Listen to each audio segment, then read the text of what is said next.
4 গুণওয়ালা মানুষ জান্নাতি। সব জাহান্নামী। কয় গুণওয়ালা জান্নাতি? 4 গুণওয়ালা জান্নাতি।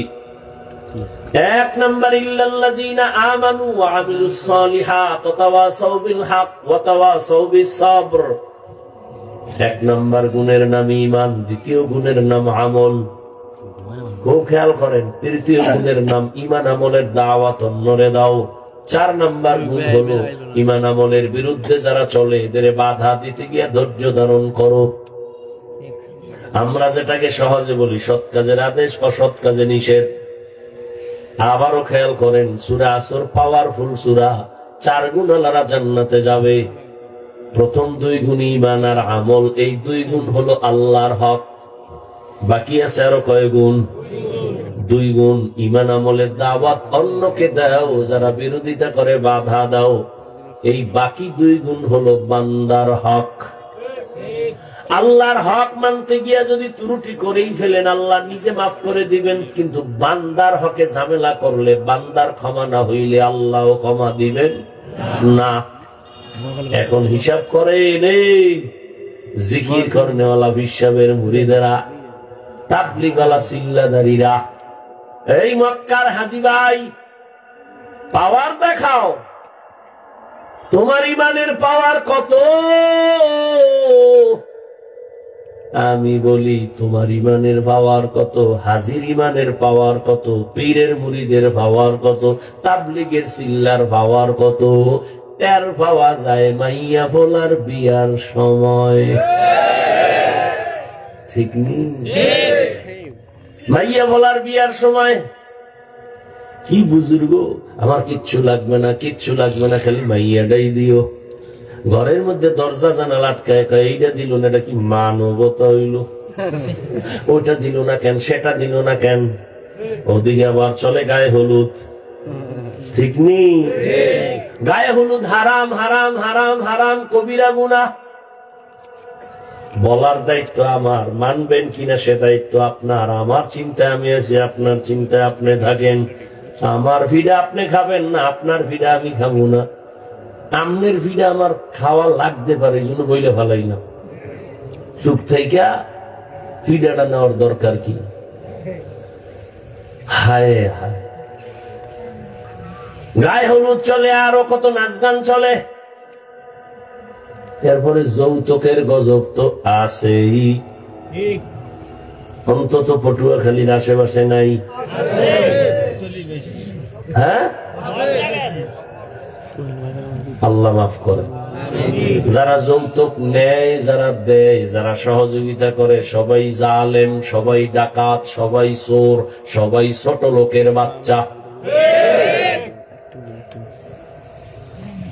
যারা যৌতুক নেয়, যারা যৌতুক দেয়, যারা সহযোগিতা করে, সবাই জালেম, সবাই ডাকাত, সবাই চোর, সবাই ফকিন্নি, সবাই ইতর, বেহায়া, নারীর দুশ্মন, ইসলামের দুশ্মন, স্বাধীনতার দুশ্মন, মানবতার দুশ্মন, রসুলের দুশ্মন, ইসলামের দুশ্মন, ছোট লোকের বাচ্চা। আরো কি কইলে লাজ হবে বলো? যারা যৌতুক খাবি, তোরা খাওয়ার আগে বাথরুমে গিয়ে 10 গ্রাম পায়খানা খাইস, খাইয়া হালাল সাবান দিয়া কুলি করবি, গন্ধ নাই। আর যৌতুক খাইয়া যদি কবরে যাও, জাহান্নামের আগুনে না ধুইলে তোর গন্ধ যাবে না। রাগ করতেছেন? কয় আপনি কইলে কি, আমাকে খাওয়ান বন্ধ আছে, আপনার কথায় আমরা চলিনি। যুবক একটা কাজ নিয়ত কইরা লাইছি, মরে গেল খাবো না, কিন্তু দুঃখ আব্বা এসে মান্নত কইরা লাইছি, খাইবে। আল্লাহ হেদায়াত দান করুন। আফসোস, চাইরদিকে কলা পাতার পর্দা, সুপারি পাতার পর্দা, ভিতরে দিয়া মামতো ভাই মামতো বোন, খালতো ভাই খালতো বোন, চাস্তো ভাই চাস্তো বোন, সদরঘাট। জিন্দেগি মে বন্দেগি তু করনা হে, जिंदगी में देखिए लोग कमलो ना भागलो ना বইছে বইছে মাশাআল্লাহ মাশাআল্লাহ এরা খারাই রইছে এরা ক্যাম্প ফাটিনি আল্লাহ ময়দানকে কবুল করে আমিন আল্লাহ সবাইকে দ্বীনের হেদায়েত দান করে আমিন সবার আগে আল্লাহ আমাকে দান করে আমিন जिंदगी में बंदगी तू करना है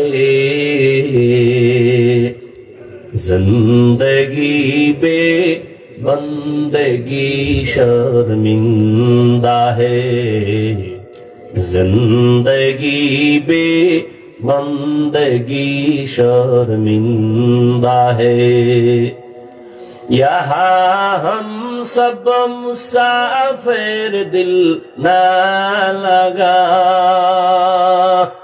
यार एक बादाम लाइतेस केमन ফিরা দরকার এবার বাতি জ্বালাইতেস এদিকে না বাড়ি যায় আল্লাহ না মহিলা প্যান্ডেলে যায় यहाँ हम सब मुसाफिर दिल ना लगा अहले दिल की नजर से रूह करता जा शाह दौलत सब फकीर घर नेक नहीं शाह दौलत सब फकीर घर नेक नहीं जिंदगी में बंदगी तो करना है जिंदगी बे बंदगी शर्मिंदा है जिंदगी बे बंदगी शर्मिंदा है जिंदगी में बंदगी कुन बंदगी बंदगी बे जिंदगी शर्मिंदा समय থাকলে যুবকদের জন্য একটা কিস্সা শোনাবো যুবকরা থাকবি আল্লাহ কবুল করে এরকম যদি একজনে লিস্টি দিতে থাকে এক জায়গায় বয়ান করছি অনেক আগে এই সময় সারাদিন না খেয়ে বয়ান করতে গেছি খাওন কপালে নেই 2 ঘন্টা বয়ানের পর একজনে সিলিপ দিচ্ছে মুসা নবীর ঘটনাটা কর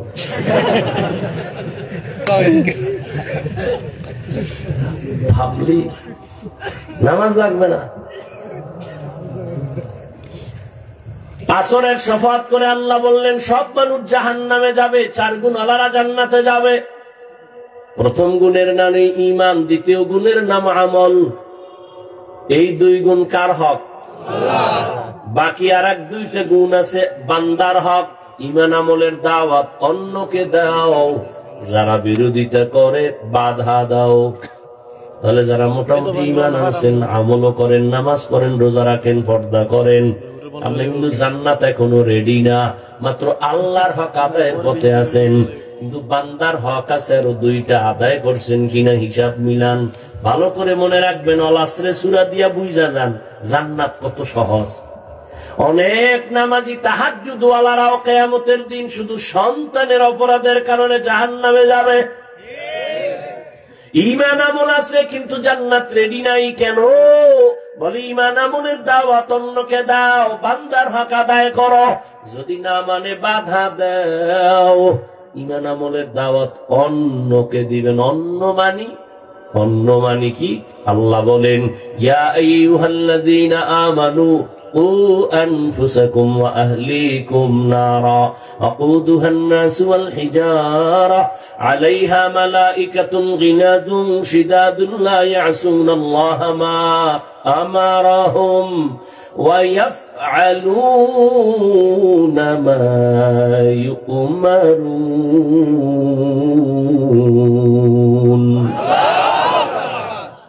আল্লাহ বলেন হে মুমিন জাহান্নামের আগুন থেকে নিজেকে বাঁচাও তোমার আহালকে বাঁচাও তাহলে দায়িত্ব একটা, নিজেও জাহান্নাম থেকে আগে বাঁচো, তারপরে আহালকে বাঁচাও। ভালো করে বুঝেন, মা বাবার জন্য সন্তান আহাল, স্বামীর জন্য তার স্ত্রী আহাল, মসজিদের মুসল্লিদের, ইমাম ও খতিবের জন্য মুসল্লিরা আহাল, শিক্ষকদের জন্য ছাত্র আহাল, মেম্বারের জন্য ওয়ার্ডের মানুষ আহাল, চেয়ারম্যানের জন্য ইউনিয়নবাসী আহাল, সরকার প্রধানের জন্য দেশবাসী আহাল, গোটা উম্মত উলামায়ে কেরামের আহাল। জাহান্নাম থেকে মা বাবা নিজেরে বাঁচাও, সন্তানের বাঁচাও, স্বামী জাহান্নাম থেকে নিজেকে বাঁচাও, তোমার আহাল স্ত্রীকেও বাঁচাও, শিক্ষক জাহান্নাম থেকে নিজেকে বাঁচাও, তোমার আহাল ছাত্রদেরও জাহান্নাম থেকে বাঁচাও। জান্নাত এত সোজা না। মা বাবা জাহান্নাম থেকে নিজেকে বাঁচাও, তারপরে তোমার আহাল সন্তানকে বাঁচাও। নিজে নামাজ পড়েন, পর্দা করেন, ঈমান আনছেন, আমল করেন, সন্তান নামাজ পড়েনি, খবর নেন। না হয় কিয়ামতের দিন সন্তানের কারণে মা বাবার হাতে হ্যান্ডকাপ লেগে যাবে। আল্লাহ জিজ্ঞাসা করবেন, এই ছেলে নামাজ পড়ছো? পড়ি নাই। রোজা রাখছো? রাখি নাই। কেন? বলবে আল্লাহ আমার কোনো দোষ নাই, মা বাবার দোষ। কার দোষ? মা বাবা আমারে নামাজি বানায় নাই, রোজাদার বানায় নাই। মা বাবার কারণে আমি বেনামাজি হয়ে গেলাম, বেরোজাদার হয়ে গেলাম। কোরআনের আয়াত। সন্তান মা বাবার বিরুদ্ধে আরজি পেশ করে মামলা দিতেছে, রব্বানা ইন্না আতা'না সাদাতানা ওয়া কুবারানা ফাআদাল্লুনাস সাবিলা। আমার আব্বা কোনদিন আমারে নামাজে ডাকে নাই, জুমায় ডাকে নাই, ওয়াজে যাইতো আমারে বলে নাই। মাঝে মাঝে আম্মাজান বলতে, রোজার মাস সাহারি খাইতেছি, তুই উঠে একটু খাইয়া লইয়া দুই একটা রোজা রাখ। বাবা কয় খবরদার, রোজা রাখলে ছেলের চেহারাটা নষ্ট হয়ে যাবে। ওই বাপ নামের কলম করে মনে চায় ধৈর্য জিগাইতে, এই বাপ নামের অযোগ্য, রোজা রাখলে ছেলের চেহারা নষ্ট হবে। কিন্তু ওই সন্তানের মোবাইল দিছো, মোবাইল চালায় চালায় যে চেহারাটা নষ্ট করলো, বলো কোন মেডিসিন দিয়ে ভালো করবা? সারা রাত মোবাইল চালায় চেহারা নষ্ট, যৌবন নষ্ট, জীবন নষ্ট, লেখাপড়া নষ্ট, চরিত্র নষ্ট। ওর মধ্যে কিচ্ছুই নাই, আছে একটা রূহ। আজরাইল এটা নিয়ে গেলে ওই সন্তানও নাই। এই যুবক, আমাকে তোমাকে তো বুঝাইতে সুবিধা, আমাকে পটুয়াখালী এই অঞ্চলে ঘর বানায় আড়া দেয় না, আড়া গুলো খাইয়া ভিতর দিয়ে পোকে ঘনে, উপরে দিয়ে ফিটফাট, ভিতরে কি এই মোবাইলের গোষ্ঠী। আমার কথা যদি মিথ্যা বলে আমি জুতা খাইতে রাজি, তাও সত্য। আমি যা বলতেছি তুই বাসায় যাবি, গুগলে সার্চ দিবি, টাচ মোবাইল চালাইলে শরীরের কি কি ক্ষতি হয় সব ওখানে চিকিৎসা বিজ্ঞানীরা লিখে রাখছে। আমি বলতেছি মিলাবি বাসায় গিয়া।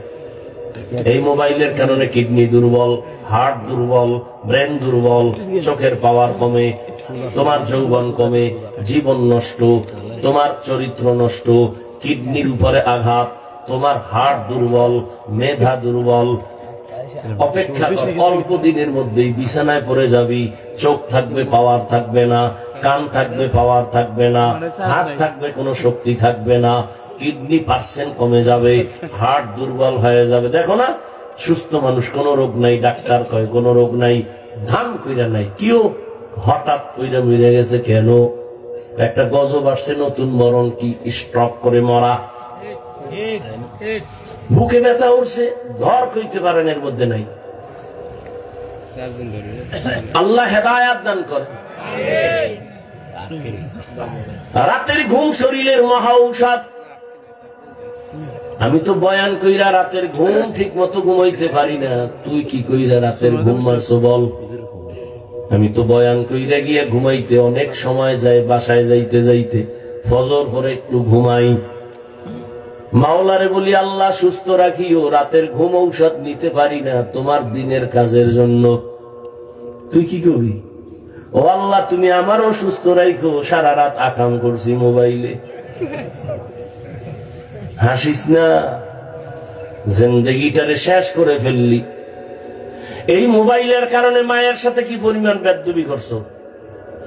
বালিশে মাথা লাগায় চিন্তা করে, এই মোবাইলে তোরে বেয়াদব বানায় দিছে। বাবার সাথে আচরণ খারাপ করছো, শিক্ষকের সাথে ভালো আচরণ করো নাই, মোবাইলের কারণে আলেমের সাথে দুর্ব্যবহার করেছো।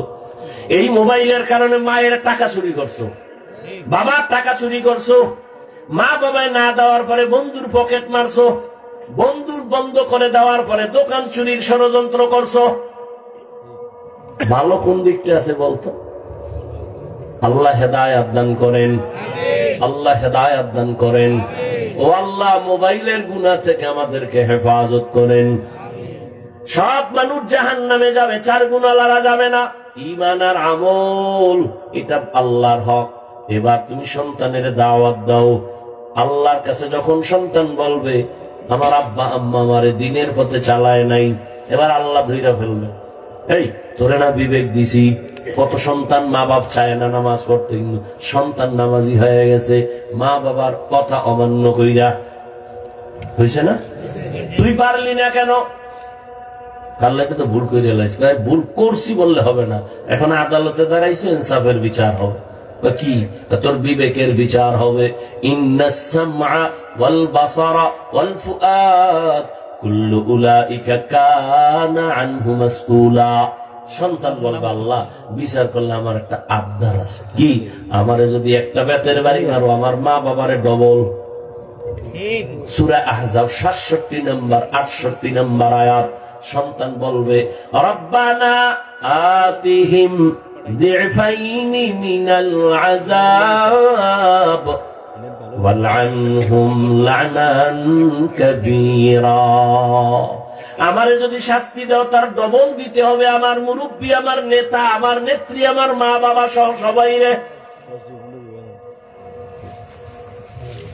এই যারা বুজুর্গ বুজুর্গ ভাব, তাবলিগে গেছেন, জিকির করেন, পীরের কাছে গেছেন, হজ করছেন, ছেলেটা এখনো হারাম চাকরি করে, মেয়েটা বেপরদায় চলে। কি এই বুজুর্গরা, যদি আপনার মাইয়া পোলা এখনো বেপরদায় চলে, নামাজ না পড়ে, প্রমাণ হলো আপনার হজ কবুল হয় নাই। লেখ লেখ, এগুলি লেখ। যুবক বাবারা, গাঁজা খাইয়ে বসি নাই, লেখো। নিজের তো মনে করো আবু হানিফা হয়ে গেছো। তোমার ছেলে মেয়ে যদি ঠিক মতো পর্দা না করে, হালাল ভাবে না চলে, তোমার চিল্লা কবুল হয় না, এটা প্রমাণ। তোমার জিকির কবুল হয় না, এটা প্রমাণ। এত সোজা।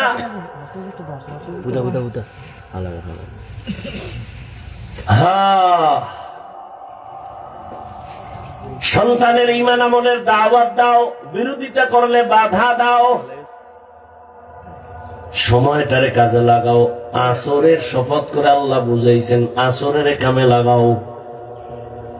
আসরের এক অর্থ সময়, 25টা অর্থ আছে আসরের।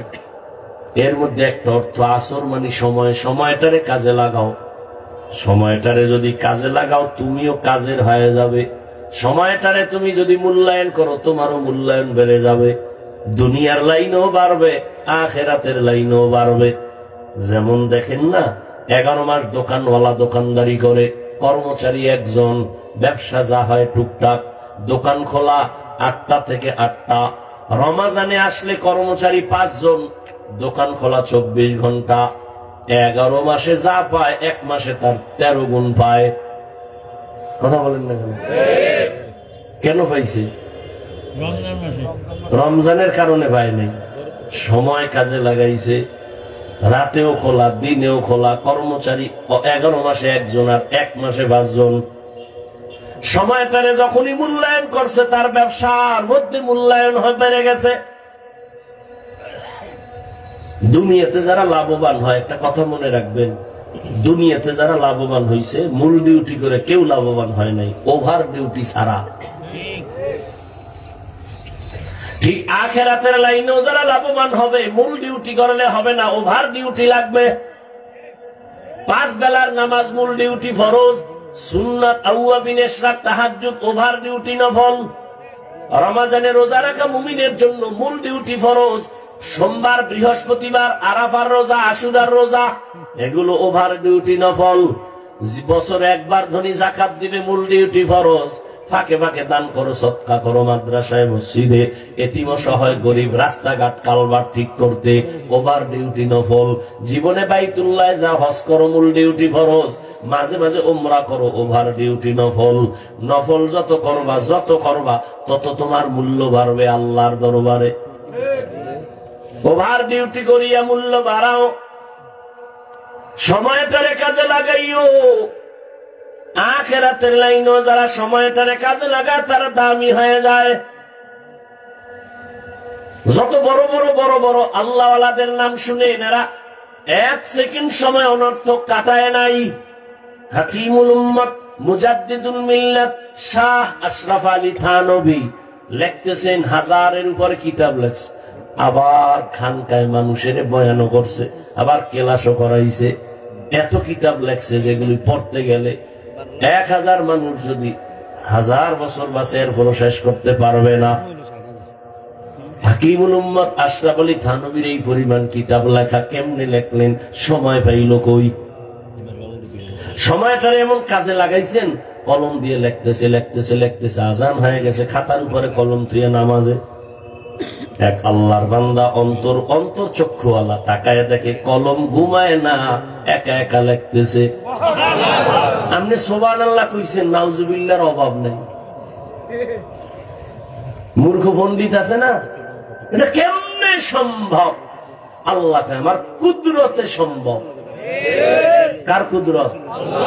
এটা আশরাফ আলীর বাফেরও সম্ভব না, মাওলার কুদরতে রিকশাওয়ালার দ্বারাও সম্ভব। কাদের কুদরত দারে বরকামাল আনতা রব্বি আনতা হাসবি যুল জালাল। সাহাবায়ে কেরাম 3 দিনে কোরআন এক খতম করছেন। আপনি তো সাহাবা কইছি, এই জন্য আপনার মাথা অত বাড়ি খায় নাই। যদি কইতাম অমুক পিসাবে 3 দিনে এক খতম, কইতেন এই ফিরের কাছে গেলে কবিরা গুনাহ। কারণ 3 দিন এটা কেমনে খতম করে? গাঞ্জা করি কথা। ওরে আমার মাওলা সময়ের মধ্যে বরকত দেয়। মুসলিম শরীফের এক ঘটনা আছে, বলার সময় নাই। আল্লাহ কিভাবে সময়ে বরকত দেয়, মেরাজের ঘটনা তার সাক্ষী। নবীর বেলায় তো আলাদা, সাহাবাদের বেলা, ওলিয়া উলিয়া যারা আল্লাহ তাদেরকে সময়ের মধ্যে বরকত দান করেন। কেমন বরকত বুঝাইতাম? মনে করেন 100 বছর আগে এদেশে হজে যাইত না মানুষ, ঈদটা কইরেই দৌড়। হজ করবে 3 মাস পর, যাইতে লাগতো 3-4 মাস, 2.5 মাস না? কেমনে যাইতো? আরে মুরব্বীরা কথা বল না কেন? যাইতো না, জাহাজে যাইতো না, এরকম কষ্ট করে যাইতো না। কথার কথা ওই সময় যদি আমারে আল্লাহ বানাই ফাটাইতো, আর আমি একটা বয়ান দিতাম, এই তুমি 2.5 মাসে যাও, আমি মক্কায় যাবো 6 ঘন্টায়, কি ফিডান্ডা আমারে দিত। আর কালা চশমা থাকলে তো কাফের।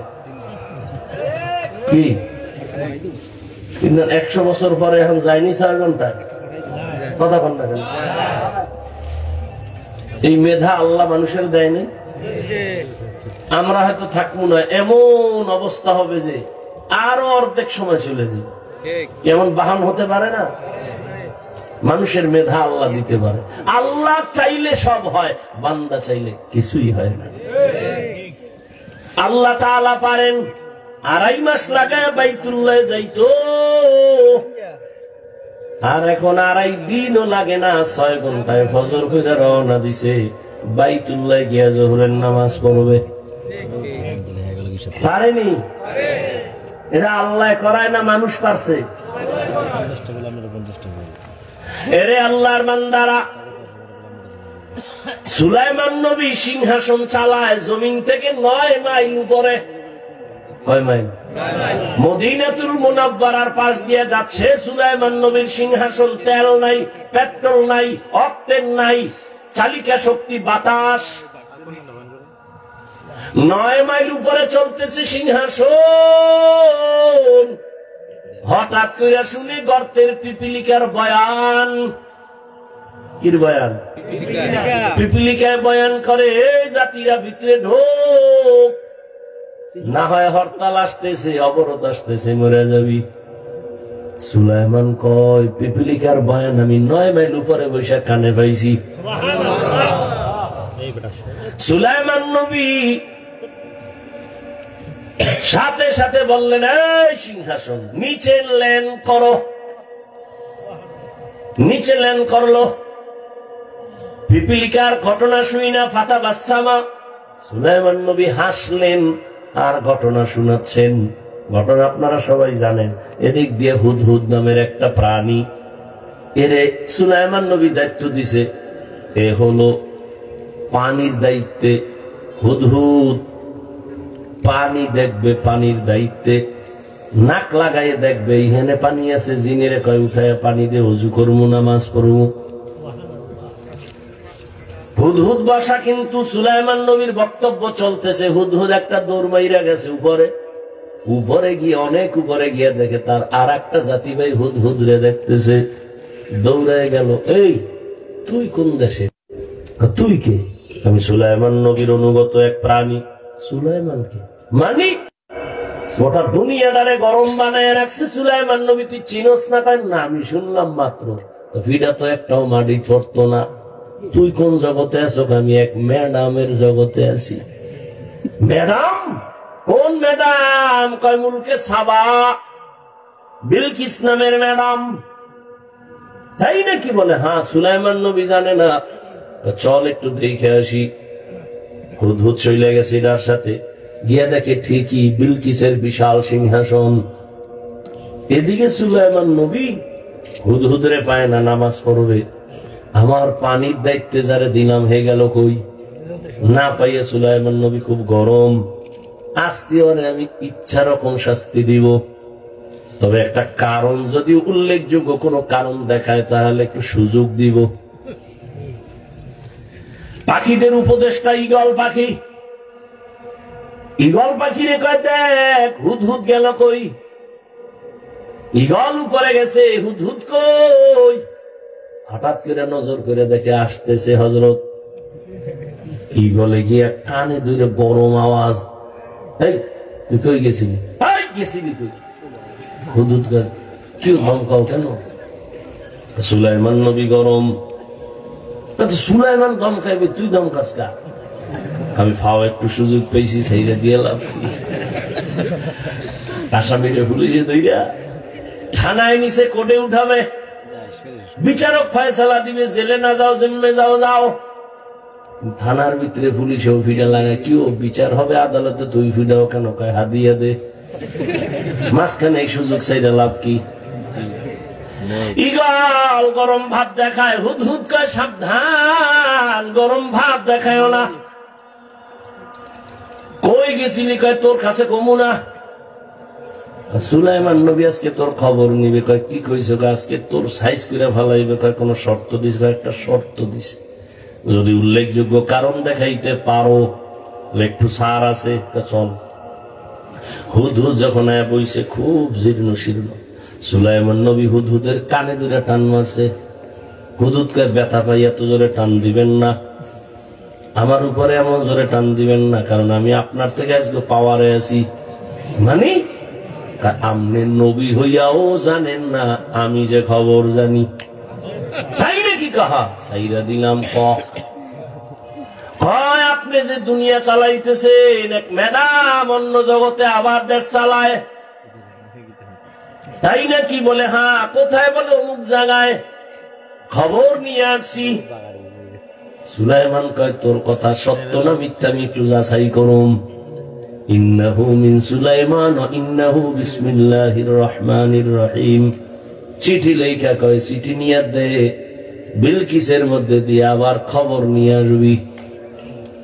সুলাইমান নবী চিঠি লেখা দিলেন, হুদহুদ নিয়ে চলে গেল। বিলকিস যেই সিংহাসনের মখমলের চাদরে ঘুমায়, ওখান থেকে একটা ছিদ্র, সূর্যের আলো পড়ে। বিলকিস ওই আলো চোখে পড়লে উঠাই সেজদা দেয় সূর্যরে। হুদহুদ সিডিটা ঢুইকা ওর খাস কামরায় ঢুকবে কি? মশার তো ঢুকতে পারমিশন লাগে না। লাগে? লাগে না। হুদহুদ দুইটা বিলকিসের বুকের উপরে চিঠিটা রাইখা ওর ডানা দিয়া ওই ছিদ্রটারে আটকায় রাখছে। সূর্যের আলো পায় না, বিলকিস ঘুমলে আনলিমিটেড ঘুমাইলো। দীর্ঘ টাইম পরে চলে গেছে, দূরে যায় বয়ে রয়েছে। এবার তাকায় দেখতেছে বিলকিস উঠাই দেখে সূর্য অনেক উপরে উঠে গেছে, বুকে দেখে চিঠি, পায়ে বের করে দেখতেছে সরকারি সিল লাগানো। বুঝে ফেলাইছে বিলকিস এটা সরকারি চিঠি। ভিতরে খুইলেই দেখতেছে হালাত। দ্রুত গতিতে একটা জরুরি বৈঠক ডাকলো। ডাইকেই বলে, লোক যাও গিয়া দেখো ওই নবী বলতেছে উনি নাকি নবী পরীক্ষা করো।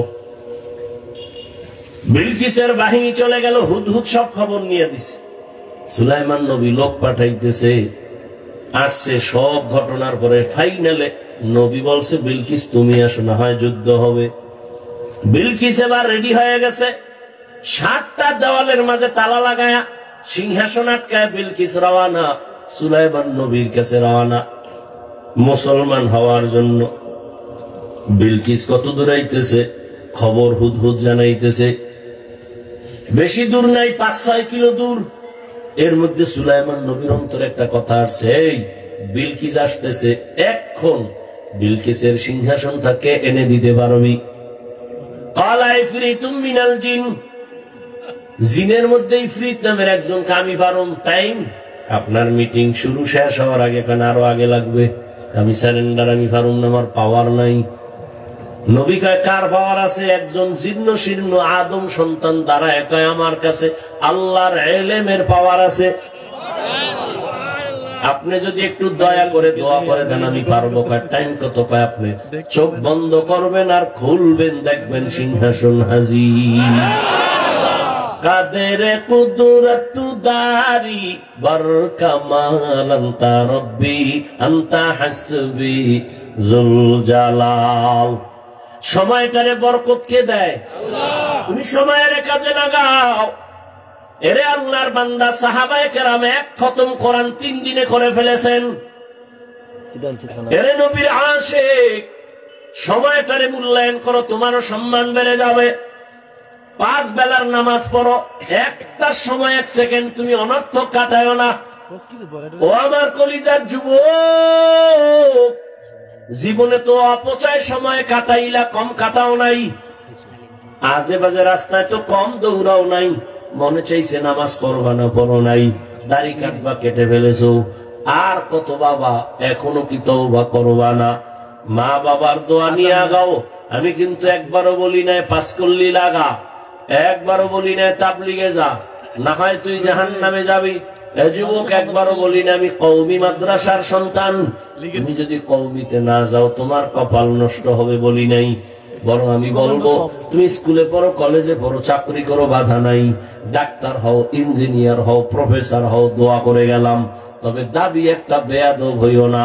তোমার ব্যবহারে কোনোদিন যেন মা বাবা কষ্ট না পায়, আলেম কষ্ট না পায়, শিক্ষক যেন কষ্ট না পায়। আদবওয়ালা ডাক্তার যদি হও, এ জমিনে তোমার সম্মান বেড়ে যাবে। আর বেয়াদবি করে যদি ডাক্তার হও, তাসনিমার মতো জুতা খাইয়া দেশ থেকে পালাতে হবে। মা বাবার দোয়া নিয়ে সামনে আগাও। ও পর্দার আড়ালের আম্মা জানেরা, আপনাদের সন্তানদেরকে কি পারলেন না একটা ভালো সন্তানের মা হইয়া কবরে যাবেন? এরে আম্মা জান, আপনাদের জন্যই তো এই দুনিয়ার পরিবেশ সুন্দর, আপনাদের কারণেই তো ভালো সন্তান আসছে, গাছ ভালো, ফল ভালো। আপনাদের থেকেই তো আম্বিয়ায়ে কেরাম, সাহাবায়ে কেরাম, হাফেজে কোরআন, উলামায়ে কেরাম। এরে আম্মা জান, আপনাদের অবদান অনস্বীকার্য। আপনাদের কারণেই জমিনে ভালো ভালো সন্তান আসছে। আপনি ছেলেটাকে ডাক্তার বানাবেন, বেয়াদব বানাবেন না।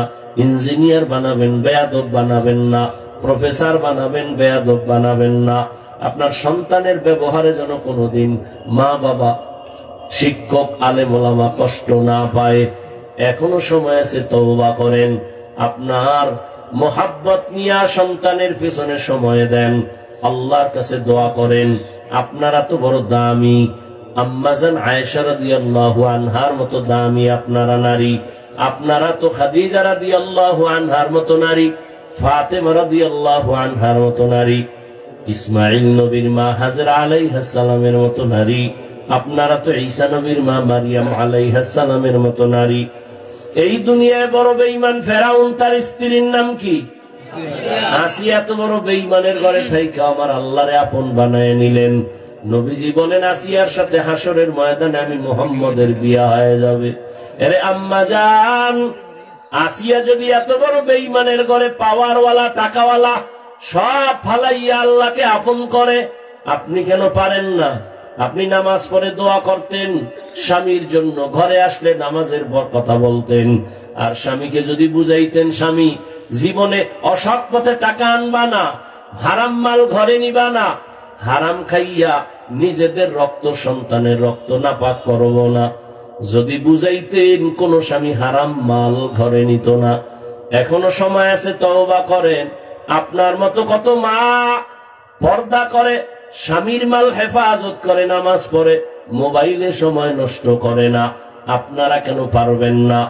যুবক বাবা, তোমার আমার মতো জেনারেল লাইনে কত যুবক চাকরি করে, ব্যবসা করে, লেখাপড়া করে, নামাজি অভাব নাই। তুমি কেন পারবা না? এখন থেকে তৈরি হও, তওবা করো। জীবনে আর নামাজ ছাড়বা না, দাড়ি কাটবা না, বেপরদায় চলবা না। মা বাবার দোয়া নিয়া, শিক্ষকের দোয়া নিয়া, উলামায়ে কেরামের দোয়া নিয়া নবীর তরিকায় চলবা। তওবা করার মতো যদি অন্তর তৈরি হয়, মুনাফিকি যদি অন্তরে না থাকে, খাঁটি তওবার নিয়তে দুটো হাত আমার আল্লাহকে দেখায় দাও। আয় আল্লাহ, হাত কবুল করে নেন, তওবা কবুল করে নেন। তওবার উপরে মজবুত হইয়া চলার মতো তৌফিক দান করেন, আমিন।